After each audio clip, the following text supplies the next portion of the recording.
give some injury update? Is there anybody who's available, not available? No, I don't think there's anything that's new or has come up in the last 2 days, or I don't remember the last time I talked to you, but I don't think anything that's new. There's still some guys that are on that bubble of probable, the same ones that were of Tuesday, but I don't think there's anything new. We haven't started school yet, so no. I guess my first time. No, but the first time in a while that we haven't been worried about anybody that's summer school wise that anything could pop up. Those guys aren't with us. All the sort of ancillary things around game day, before the game or after the game. I know we had sort of asked you in Chicago about, traditions and what you might do.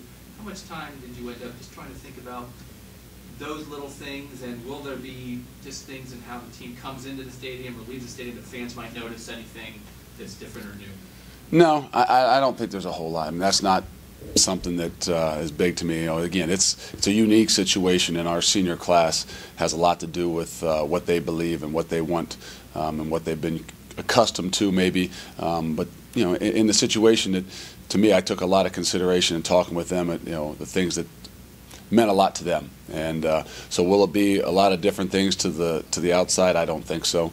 Have I given much thought to different things that people have asked me about? No, I think my wife tried to ask me again last night on how something might go at the end of the game or where I should be. I said, I don't know. We'll kind of just go with it, and I'm not planned out on how you're going to do some things that aren't involved with just that time of the game. Yeah, a couple of the seniors have said they do expect to still sing Carmen, Ohio at the end of the game. I mean, with the band. Yeah. You embrace that sort of like team tradition, or it's been around for 10 years? I tell you what, we listed, like, the seniors obviously did speeches, and the coaches did kind of like a speech too with like the seniors do in our camp. And my favorite Buckeye tradition is singing Carmen, Ohio at the end of the game.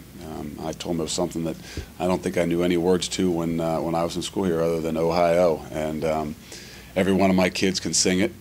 And from the time they're probably 4 years old on, and so it's been something that's been probably one of my favorite traditions. Not only to be with the players, but be with my family as well. And presume the fans will still see you guys at the skull session beforehand as well when you go through there on your way to the stadium, or what's the plan? I hope they will. As long as they're there and their eyes are open, they'll see us. I can't speak and touch on what they will see. I can only talk about what I will see and what I will do. But. Would this be the game week practice? Are you pleased with how the team's been looking to practice, getting back in the rhythm into the game week as opposed to? Well, I'm always going to say I'm somewhat pleased, but I think sometimes the first week is the hardest because you've gone through camp, you've gone through this first game week, and you've been waiting for quite some time to play against somebody else, something fresh, something new.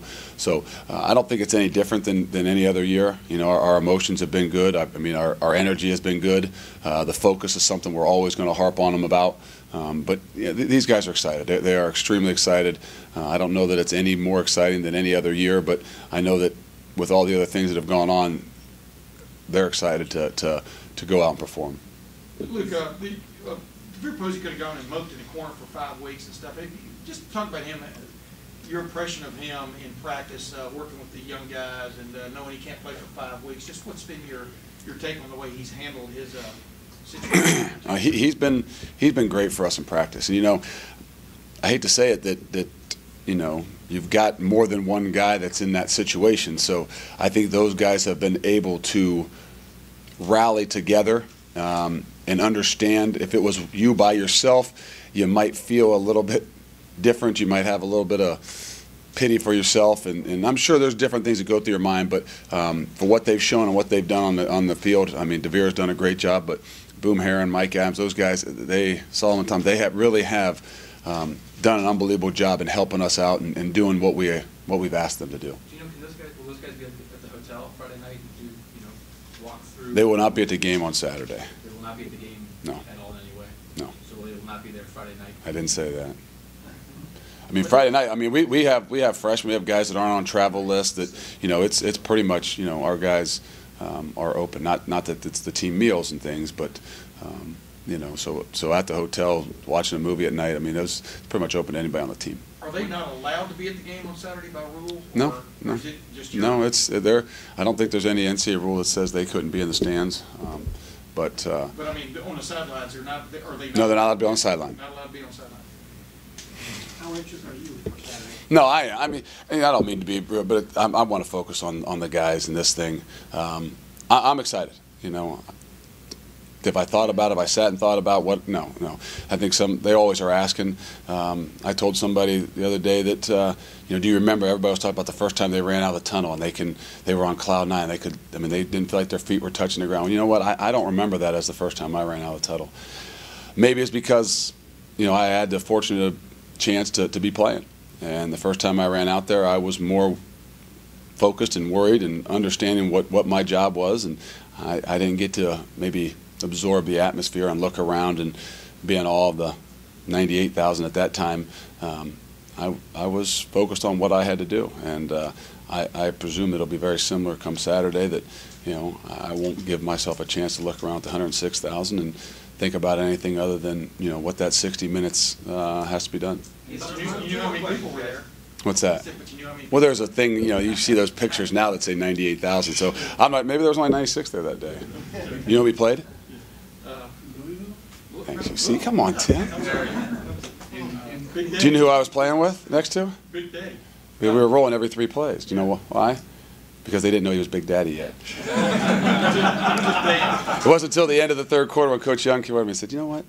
We're going to leave him in there. Don't roll every 3 plays. I'm like, I wondered when you were going to figure that one out. And the rest is history. In terms of Joe and Braxton, how do you feel about their approach during the week? And do you feel pretty settled on their mindset, I guess, going into whatever? I hope. I mean, I think they've both done a great job. I mean, you know, one is obviously older and probably brings some different things to the table.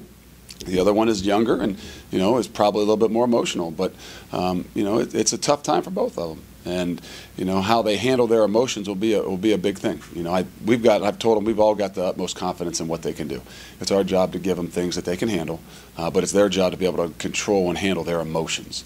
And I think that's the one thing that, to me, about a first game, whether it's you recognize the crowd or you know, it's handling your emotions. Because the number one thing that can drain you, zap you, take you out of you know, your comfort zone is your emotions. And being able to handle that is, I think, key. And that doesn't matter whether it's a quarterback or it's a freshman. It's the same way for an older guy too. Look, knowing that the NCAA is still looking at some things, you know, because they obviously left that kind of open after the August 12th meeting.